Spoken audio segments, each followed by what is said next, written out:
Am I the asshole for refusing to pay for my BF's food on his birthday and getting him banned from a restaurant? I, 18 female, have been dating my boyfriend, John, 20 male, for a little under a year.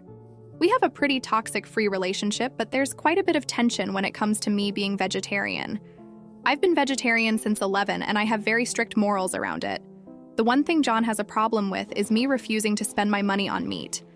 Ever since I started making my own money, I swore to myself that I would never spend a cent of it on meat.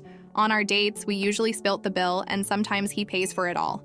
I told him if he orders something meat-free, I'd happily pay for both of us, but he never does. When he pays for my food, it's when I've spent money on the activity. Normally concerts and festivals. That's me paying $120 on tickets and him spending maybe $50 on food. His birthday was a few days ago, and we went out for dinner at his favorite fancy restaurant. He got the most expensive steak they had, along with a side salad and a bottle of wine. When we finished our food, I asked the waiter to split the bill, and John looked at me shocked. He asked if I was joking, and I said no. Then he told me he thought I was going to pay since it was his birthday, and he didn't budget for the meal.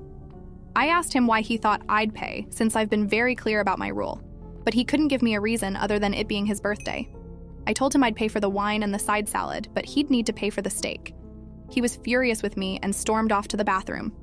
I paid for my meal, the wine, and the salad, and waited for him to come back. He didn't. After waiting for 20 minutes, I left. I found him sitting on a bench near where we parked the car. I asked him why he left and reminded him he needed to pay. He looked shocked when I said that and asked me if I didn't pay. I told him I'd paid for everything but the meat, and he lost it. He started yelling at me, telling me I was selfish, that I needed to grow up. I stayed calm and told him he needed to go back and pay. He scoffed and walked away. I ended up driving home without him. Now he's saying it's my fault that he can't show his face in his favorite restaurant since he dined and ditched. It's a pretty small restaurant, so he'd 100% be recognized and kicked out. So, am I the asshole?